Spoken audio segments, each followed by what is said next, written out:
Hi everyone, welcome to my channel. My name is Alicia and I'm obsessed with stickers and planning, so if you are too, you're in the right place. My channel is full of plan with me's, sticker hauls, and other planning videos. All of my videos have timestamps in the description so you can skip around to different sections and to different shops in my hauls. And if this is your 20th time listening to this intro, you can go ahead and skip this too. All my social media links, including Instagram, are in the description, as well as all the supplies I use and notes about each video. The planner I'm currently using is my standard size vertical planner, which I use for decorative memory planning. I also just want to add a couple quick notes about me since I don't always remember to go into detail in my videos, and for new viewers it can be confusing. So when I mention work, I'm referring mostly to my bookkeeping position at a grocery store, and when I mention Anastasia, or Anna for short, she is my pet ball python. So let's go ahead and get started with this video, and I hope you enjoy. Hi guys, so welcome to today's video. It is going to be my next giveaway video for reaching technically 1,200 subscribers, but I'm at 1,300 now, so it's just marking some milestones in general. Everything that you see on the screen in this video is what is going to be a part of the giveaway. I'm just kind of flipping through it right now. So you can see everything. There's different sections. I think first it's journaling cards, and then there's different sections for like actual planners and other miscellaneous things and buttons and stuff, and sheets of scripts, and then sheets of leftovers, and then full sheets that I'm destashing, and some kits as well. You'll see all of it. So I am going to take this time to go over some Q&A questions, and then at the very end of the video I'm going to explain the rules for the giveaway, which will be pretty much the same as last time with some minor differences. But yeah, I decided that doing a Q&A would be more fun than just going over every single sticker sheet, because I mean it's kind of self-explanatory, and I actually did get a lot of questions this time to answer, so I've kind of pre-planned out the answers a little bit, but I don't know how long I'm gonna chat about each one, but we will see how far we get. So and I did not write down the name of the people who asked each question except for two of them because it makes sense for the question, so I have no idea, but if you were one of the people who asked me questions, thank you so much. So the first one is, what would be your dream kit? Oh, there's a lot that I would love. Well, like my favorite thing ever is Alice in Wonderland and like Harry Potter, but there's plenty of kits on that, so I'm good on that. I guess my favorite dream kit that doesn't exist would be something like very specific to me and my hobbies, like everything that I like, and me and my pet snake especially, because snakes get like no representation in kits, but like books and all the foods that I like, and planning stuff and movies and just everything that I like. And then also I want more couples kits. Me and Nessa are talking all the time about that. We want more kits of like couples doing activities. So I guess I would want one for me and my boyfriend and all the stuff that we like to do, which is mostly like going out to eat and watching movies and going on picnics, going to the beach, and you know, all kinds of fun stuff. So that would be really cute if that existed. I don't think I would pay somebody to make to draw some clip art so I can make a kit out of it just for me, at least not now with my current finances, but that would be a fun thing to do in the future. So the next question is, if I had to pick only one kit or character shop, which one would it be? So if I had to pick one kit shop, it would be Scribble Prints Co., obviously. And for a character shop, it would be Once More with Love, because Marg just has the most amount of activities in sticker sheets, I guess. And I feel like those are pretty standard answers. Like, I feel like anybody would answer those two things, those two specific shops, if they had to pick. But, yep, my answers are going to be pretty standard. And by the way, these questions are not really in any particular order. I think it's just the order that I got them in. So the next one is, am I your favorite person? And that is from my best friend Sage. Yes. The next question is, planner space tour, question mark. So my current setup is kind of rickety, and there's too many cords and tripods and too much going on. It's kind of not pretty to look at. It's a fantastic setup for like the quality of my videos, but As for how it looks and how good of a video it would make to watch, would not be too impressive. So my plan is to film something like that maybe once I move into a house and get to organize things how I want, ideally, and have the room to do so, and have the money to like downsize my stuff and have a nice new system for like all my tripods and filming equipment and stuff to really make it more streamlined and stuff. That's my plan. And then I'll do like a tour, but I will probably do a video on my filming setup right now just so y'all can see all of the stuff that I use to get the quality that I do have right now. That is in the plans to do a video like that. So the next one is, do you have any other hobbies besides reading and planning? Yes, I do. I have a ton. I guess not a ton. I used to include like cooking and baking in there, but I don't really do that so much anymore. Like, I like doing it. I like finding new recipes, but like actually physically getting myself to do it is hard because there's just so much other stuff I'd rather do. But I do love watching movies and some TV. I used to be more of a TV person. I used to watch a lot more cartoons, but now I've just binged all my favorite cartoons that I like watching. So me and my boyfriend try to keep up with the latest like Marvel shows and Star Wars shows. And Disney, I think they have the latest Monsters at Work show that I want to watch as well. Just stuff like that is pretty much all that I watch now. I am still rewatching The Office though.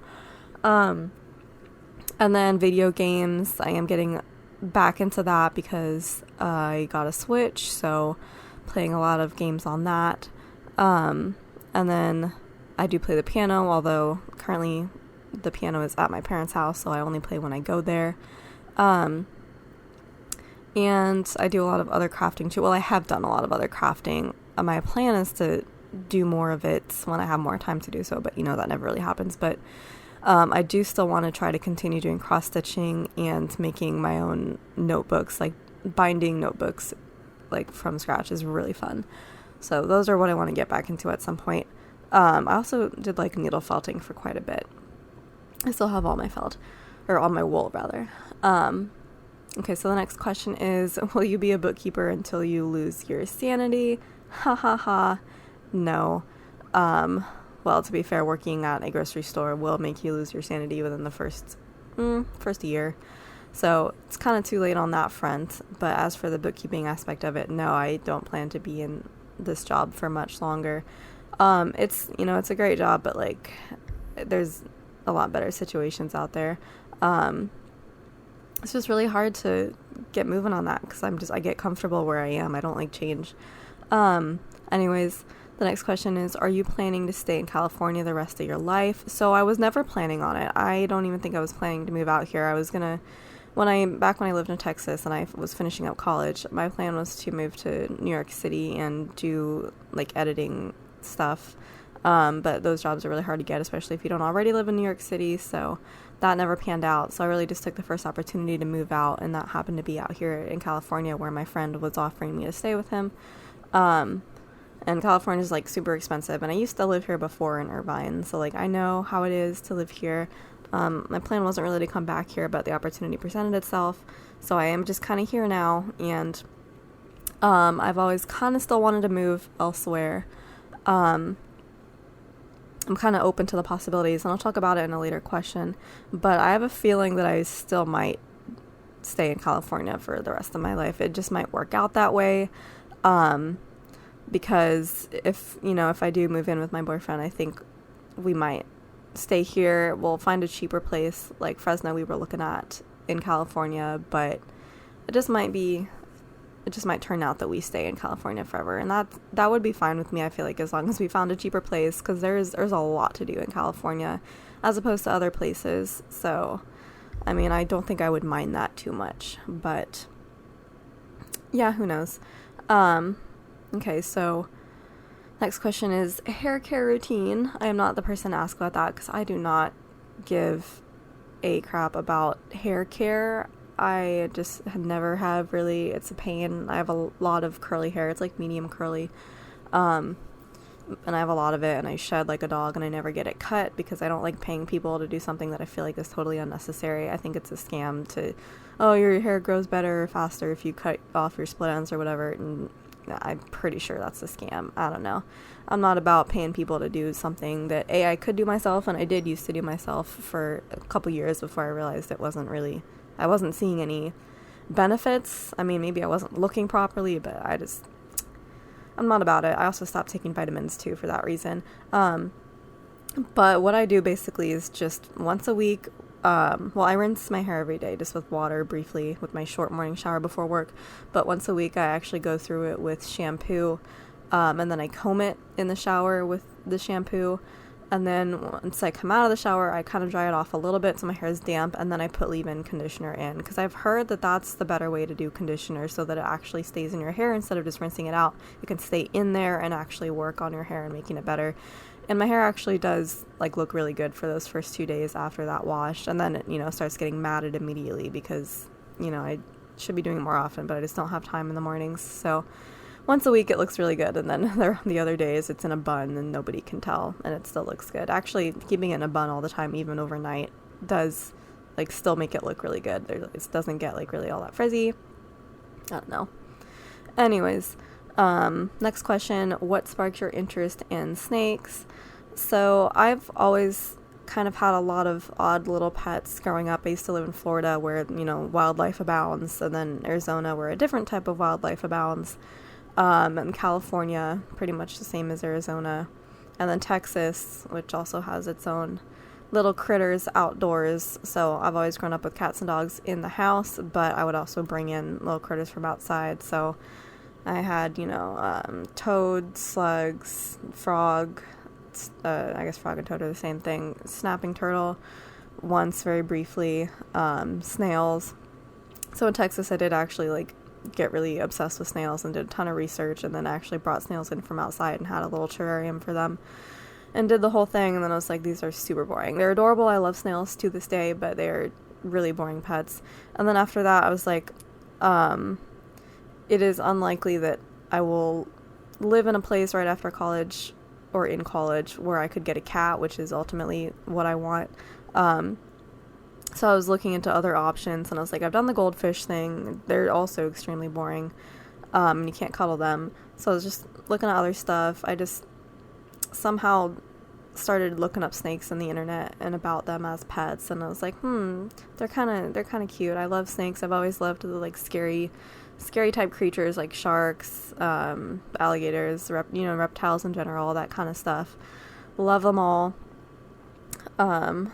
And snakes seem to really chill and almost kind of like cats in their behavior, and I mean that is true. Anastasia does have some cat behaviors. Well, she begs like a dog, and she gets the zoomies like a cat. But yeah, she's mostly just happy to chill until she gets the zoomies. But yeah, I was just looking into that and how easy it is to care for them, and how they don't really need much care and attention. They like to be left alone. You only have to feed them once a week or once every 2 weeks. And they don't have fur and anything that could give me allergies, because I am allergic to anything with fur or hair. They're a heck of a lot cheaper to take care of. You don't really have to take them to the vet unless something's really wrong.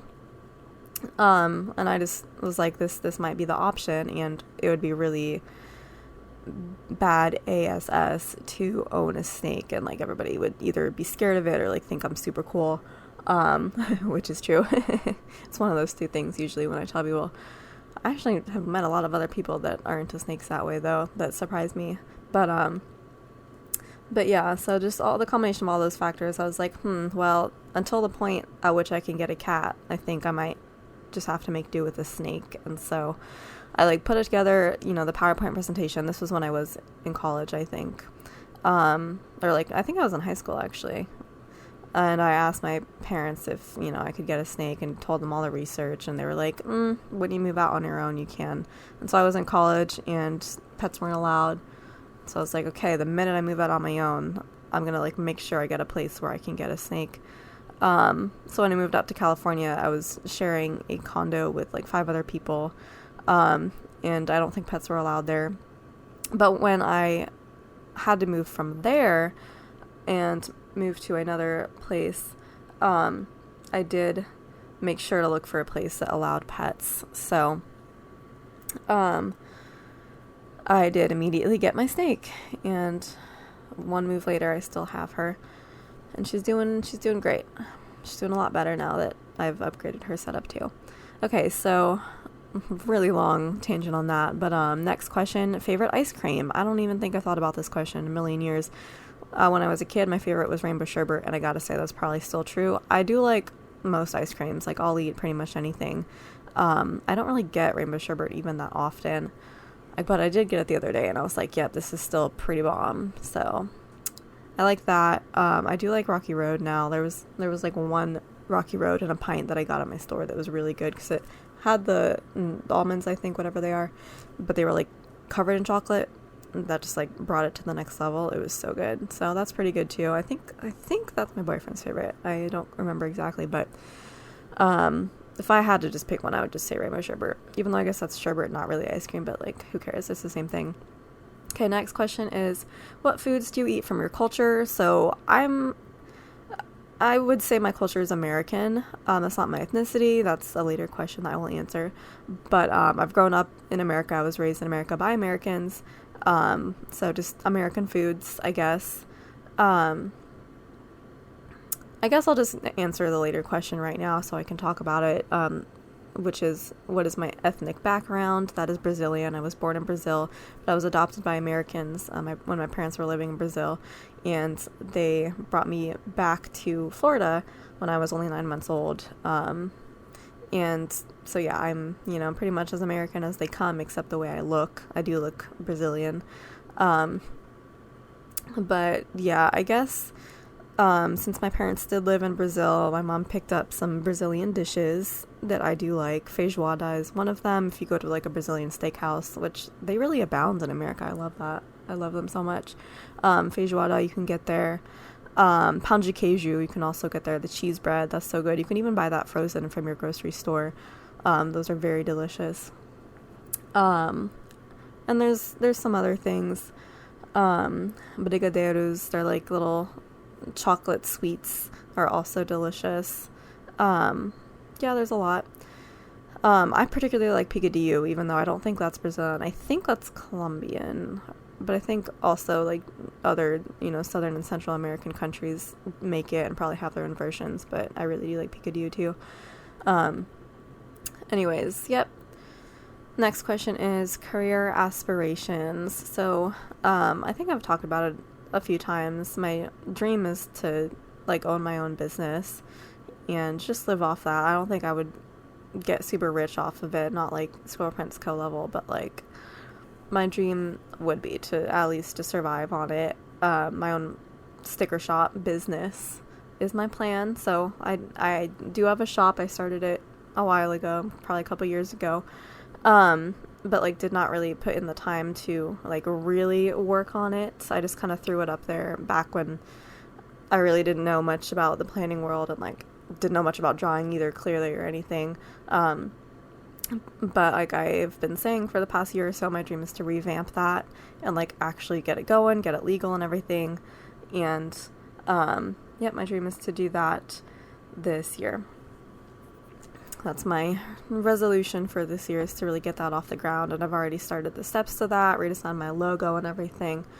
So yep, that is my biggest career aspiration. My most immediate one, though, is to just get out of working at a grocery store and find, like, any remote job, honestly. Like, I feel like that's just what I'm meant for. That would suit me so much better than an in-person customer service job, because I'm an extreme introvert. I don't want to be doing that for much longer. So we will see. That's also kind of my goal, is to get into that this year, too, but we'll see. Next question is pretty random. Any school fights? So I guess if I can remember any fights from like when I was in high school, I guess. I'm sure they happened. I was in a public high school that was not like the super preppy rich people one. It was just kind of the general one. And yeah, I'm sure there were. I just was never part of that world. Like, I never got involved in any of that. I didn't really even hear much about it. So I know they happened, but like I just didn't associate with those people, and I didn't associate with people who knew about that. So the same with all the parties that I'm sure happened. Like, I don't know, it just wasn't part of my sphere. It was a pretty big high school though, so it's understandable that I was not really that involved. Okay, next, favorite book/book series, and do you like collecting books? So my favorite book is Alice in Wonderland. Technically, it's a duology. Everybody knows that pretty much at this point. Let's see. I do have, like, technically a list of, like, all my favorite books. I'll just tell you what I remember off the top of my head from that list. I like the Graceling series by Kristen Cashore. I love Harry Potter. I like The Book Thief. And my current favorite is the Redwall series, which I'm like halfway through. It's amazing. Do I like collecting books? Yes. I do collect my favorite book series, even if I haven't like finished all of them. Like, it's still my goal to collect them, and I've been doing that for several years. I have about 700 books now, and that is even after like purging 100 books, trying to downsize last year. So yes, I do have quite a collection. It's mostly at my parents' house right now, but I do think if I was going to move into a big house, I would need a whole separate room for my library. It is important to me to collect all those books and just own them, because I do love rereading books. So next question is, how do you budget your planning purchases? Short answer, I don't really. I should. I mean, my goal is to spend as little as possible on it, which I am doing now, but I don't have like a set number, and my goal is to look at my budget this year after I've gotten my raise and after I've paid off a lot of things that I don't have to pay off anymore. I'm going to kind of retool everything and see like how much I can probably afford to allocate to that. But yeah, right now I don't. And the very last question will definitely reveal the problems with that. But next question is, when did you get into planning? That was in the summer of 2018 when I was finishing up college. I had already graduated in the spring technically, but I had one more class that was an online class during that summer. So they do make you graduate early, like walk across the stage and everything, even if you do have just a summer class. I think I could have chosen to wait till the fall, but I was like, I'm not going to wait a whole several months just to like officially get my diploma and everything, because I knew I was going to pass the class. It was a French class, so I have a lot of experience with French classes. So, but yeah, I had like, well, I'll talk about how I got into planning. That's another question later. But yeah, it was just as I was finishing up college. So it's been like 3.5 years now.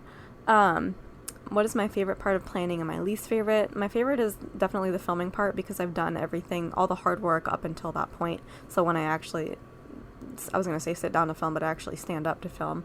So when I actually start filming, it's all super easy and quick, and just, it's all the fun parts. I really like putting the base down too, because there's like no thinking required, because I already know where everything's going to go. I just get to set it all down and put it on the foil and watch it all come together, and it's amazing.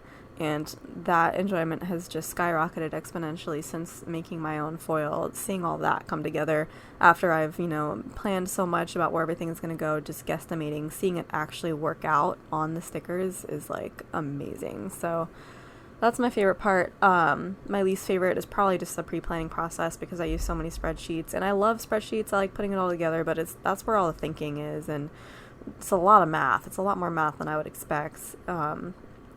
And like squishing things and stretching things out so that they all fit perfectly. It's hard work. It's for a good cause, so that when I actually sit down to film, it's easy, but it's work.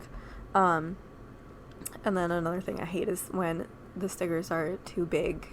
So if I try to fit like a quarter box size sticker in a little thing and it doesn't work, and it's on a day extender, and like it just all looks so squished together, or I don't have room to write, or I don't have room to use a script, it's just the worst. So I'm really trying to work on that too, and like be better about the size of stickers that I pick and that I buy, and the size of scripts that I make as well. Our next question, how did you and your boyfriend meet? We met at Safeway, the grocery store that I work at, when he worked there. I think we had known each other for we had worked together for 7 months before we like started flirting and stuff. But yeah, I don't know. Honestly, it's a funny story. I had never really paid attention to him before, but then I don't know, he'd always, like, tried to start chatting with me, but I just wasn't, like, into it, because I just wasn't looking at him that way. But then, like, one day he, like, didn't wear his hat, and I noticed how hot he looked, and I started being like, there might be something there. And then there was something there. It was so funny. I don't know, he's got good hair. But yeah, so then we started talking and flirting, and we quickly started dating after that. The next question is, like, a part 2 of that, which is, did you mend the relationship? Because we did go through a pretty big breakup last year, but then got back together, like, a week later. And actually we did the same thing fairly recently, like, kind of yesterday as of filming this was when we kind of started mending the relationship again. So I guess the short answer to that is yes, we did, both times, and, at least I hope it's going to be mended permanently, but we'll see how it goes. But I'm confident because I have realized that some men are just the types to break up when they get hurt, by something or their partner in the relationship, as opposed to, just, like, stopping and talking it out. Like, that's not how he works. He kind of just, like, shuts himself off and does a silent treatment and does not want to talk about it until it just gets to the point where he's like, you know what, I'm done with you, even though he never, really gives me a chance to say anything until, we fight about it. But that's just how he handles it. That's his gut reaction. And then he has time to think about it and time to miss me, and then he realizes that he made a mistake, and then we get back together.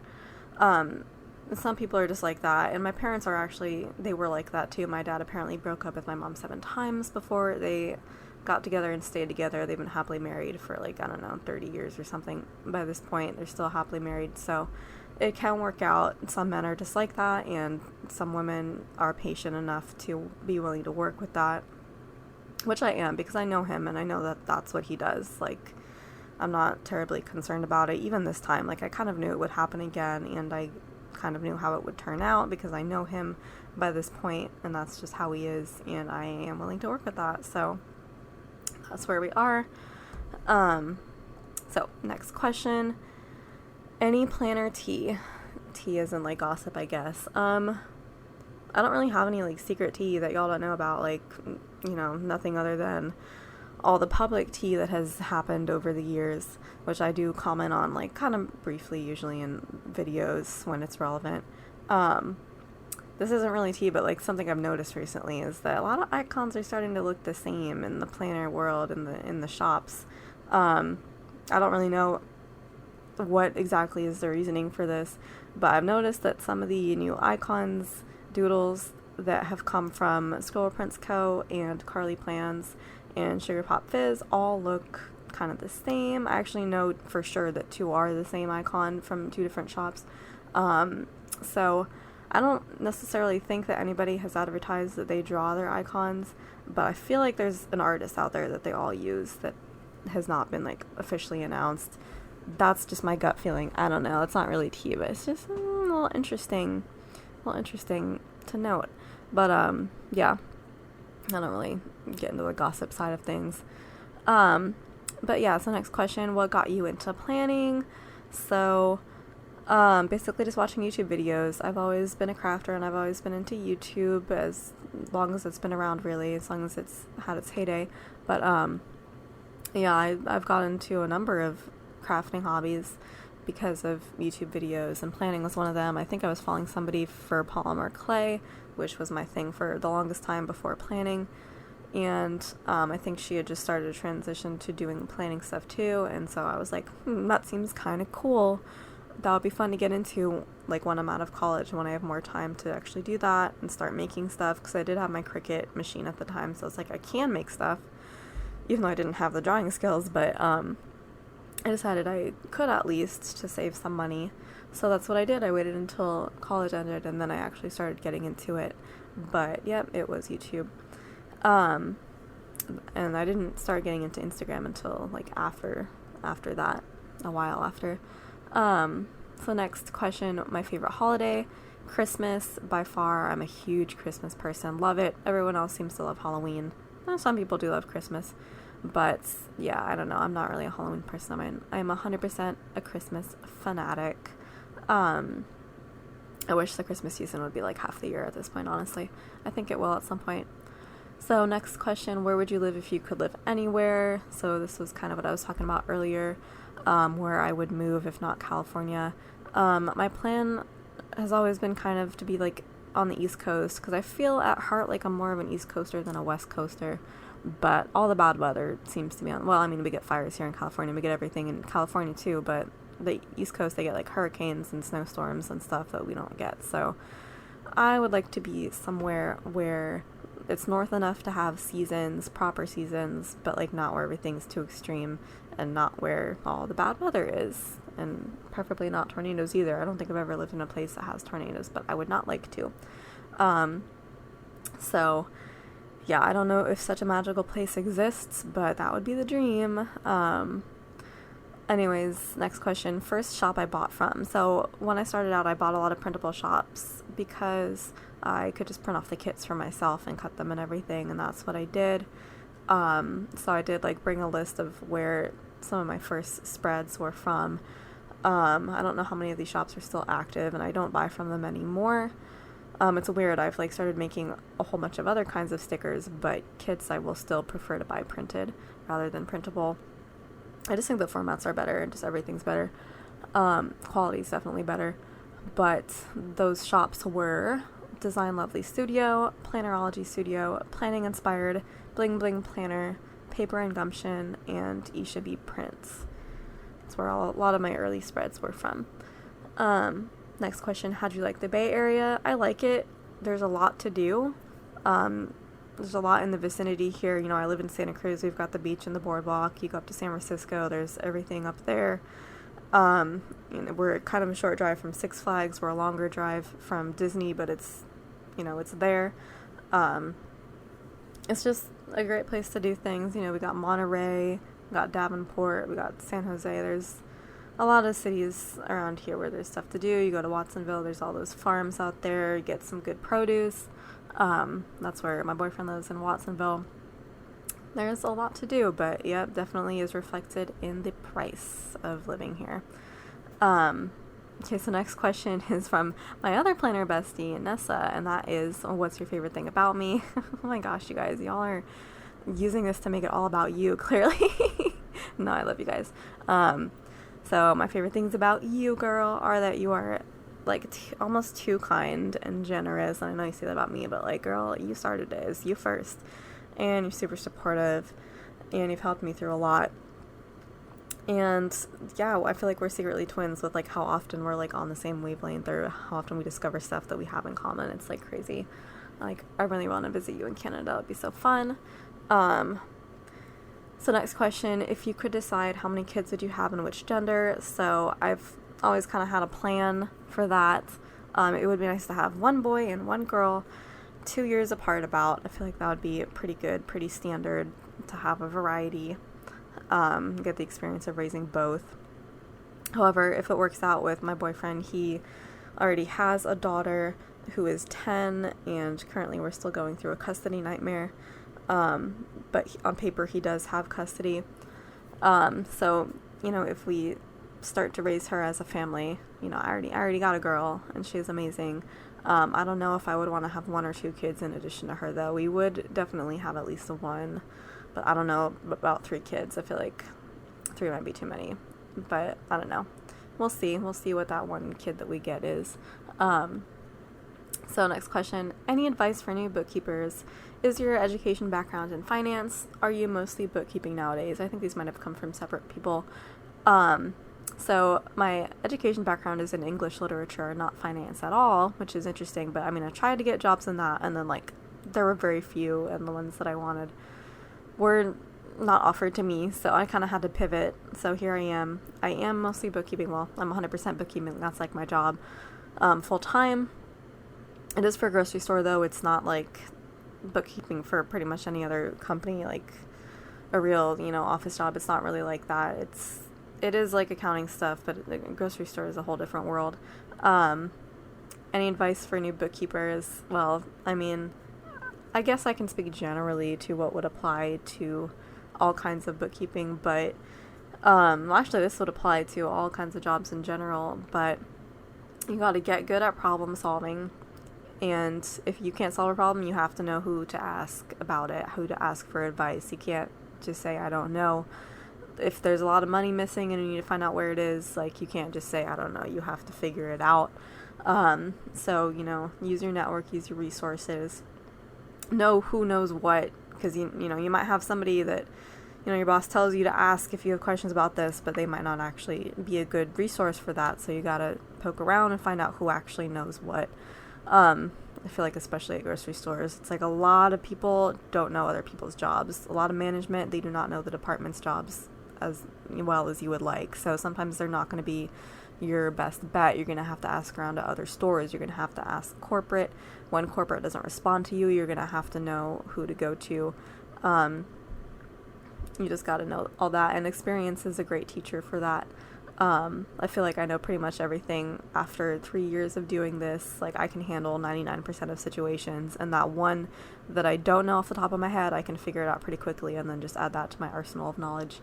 And another good thing to know is, well, you just got to keep a lot of things in your head at once. You got to know all the possibilities, all the variables. If, you know, you got to figure out what happened to the money, where it went. You got to know all of the options. You got to be able to check things off. You got to know how to investigate things. You can't just forget, like, oh, it's, you know, it's X, Y, and Z. You can't just forget that that exists. Like, for me, it's often lottery tickets. If there's any big amount of money missing, it's frequently something to do with lottery tickets. And I think when I started out, I used to just forget about that being an option, and that caused a lot of problems. But then I learned that that's most likely what it is, and I always check for that first now. But yeah, I mean, generally, I don't think, at least in my grocery bookkeeping, I don't think you have to be, like, fantastic at math.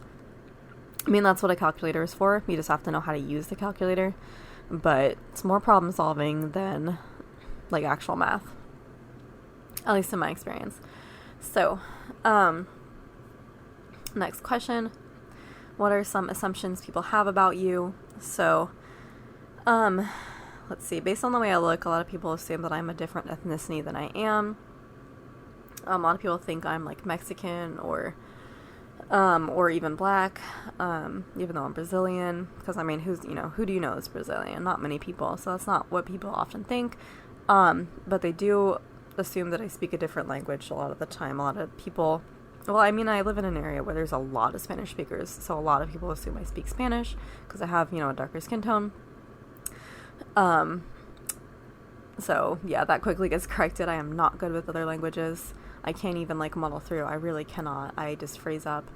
I'm trying to get better, but it's rough for me. I'm really good at English. I'm not great at any other language. And yeah, the biggest assumption I get is that I'm, like, younger, like, even whole decades younger. A lot of people think I'm still in school, still in college a lot of the time. Even my coworkers who I've known for 3 years, one of them just asked me the other day, how's school going? I'm like, dude, I was graduated, like, long before I even moved here. Like, well, not long before, I guess, a little bit before, but, you know, that was years and years ago. But yeah, and some people think, I've had people think I'm, like, 12 before, like, 18. No, I'll just tell you, I'm 25. Like, I'm pretty old. Graduated in 2018. So yeah, I'm past that point. I mean, I am short. I do have kind of a small stature, so I can understand that. But it's still, I don't know. It's still not great. It's gonna be great when I'm, like, in my middle age and people think I'm, you know, in my 30s, but it is not the situation now. My throat is getting a little bit scratchy. I wish I had water with me, but I was not smart enough to bring that, so I apologize. But we only have a few more questions. So the next one is, do you not have a car for environmental or logistical reasons? So kind of both. There's a lot of reasons I don't have a car. One is that it's way too expensive. I definitely cannot afford it here with, you know, my cost of living and rent and utilities. I cannot add a car and car insurance and gas into that. I just cannot do it. I don't particularly need it for where I am in Santa Cruz. It's not really a walking city, but the areas that I need to go to regularly are walkable for me. It's just that, if I need to go to the dentist appointment or something, I used to be able to walk to it, but since I switched insurance, now I do need to get an Uber or get a ride from somebody. But yeah, thankfully I've had my boyfriend for a while who has several cars and is available to give me rides to places. So, and I don't really need to get out that much. Like, I'm mostly a homebody, so the amount that we get out is enough for me. Also, I really don't like driving. I get a little bit too nervous about it, and I don't have a great history with it. I did get into an accident pretty soon after getting my license, and that kind of ruined it for the rest of me. Like, I don't really trust myself that much behind the wheel because of that. The accident was entirely my fault. It was something really stupid that I should have done that I just didn't do because I don't have common sense. And yeah, it just kind of ruined driving for me. I can do it if I have to, but it's not fun. So yeah, I really don't want a car right now. Eventually I probably will, but not right now. Next is tell us about your hopes and dreams and fears. So that's pretty easy. My hopes and dreams have always been to get married, have a family, be a stay-at-home mom, not a career woman, get some cats, have a big house. My fears are basically any of that not coming true, and losing my boyfriend, losing loved ones. So pretty classic fears. Next question, are your beaches nice and warm? No, they're pretty chilly. Bay Area is a bit chilly. Water's cold pretty much all the time. It's not a tropical environment at all. Well, I think most of the time I've been to the beach, it's been cold and the water's been freezing, so yep.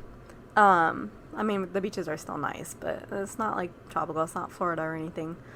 And let's see next, how did you make planner friends?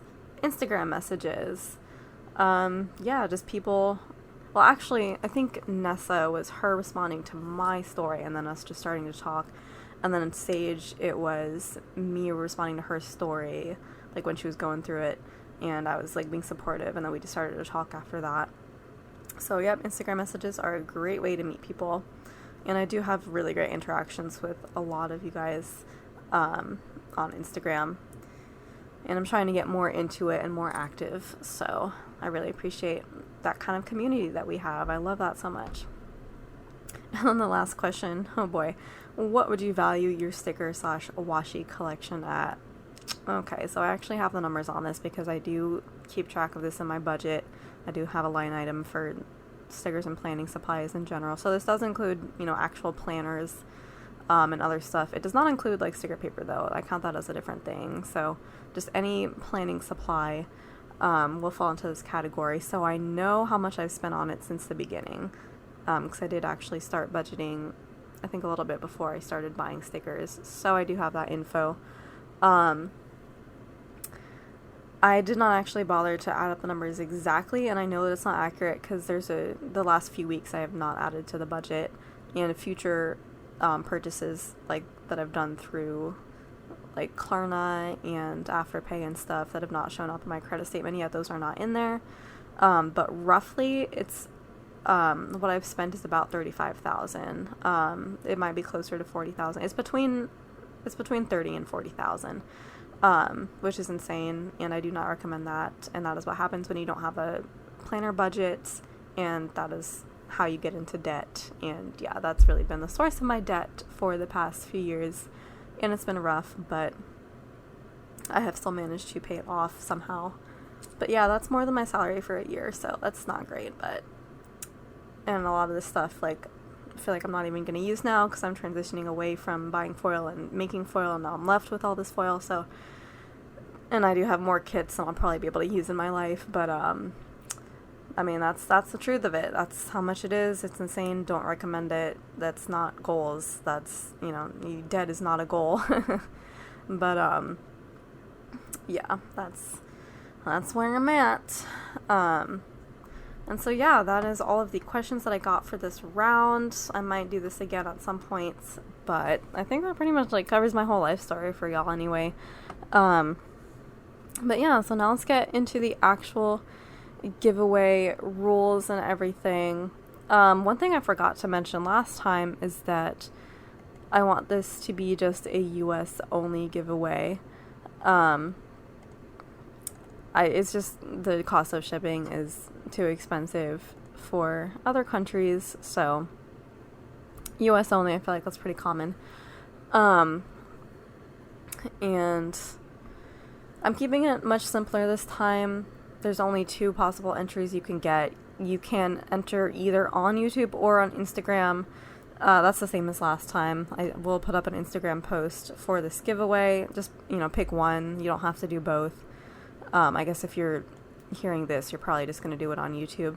But, it doesn't matter which one. And, yeah, basically you just have to leave a separate comment. If you are subscribed to my channel, just do a comment that says I'm subscribed. And if you follow me on Instagram, just do another comment that says I follow you on Instagram and my username is, and then just put your username. So yeah, just, 2 comments, 2 entries. If you're only subscribed to one, you just have the 1 entry, that's fine. And then same on Instagram, you can do a separate comment for each of those things. And I will leave this video up for, I think, about a week. I feel like I probably don't get enough views in a week though. I feel like sometimes people add my videos to their watch list and it takes a couple weeks to get around to them, so I might leave this up for a couple weeks actually.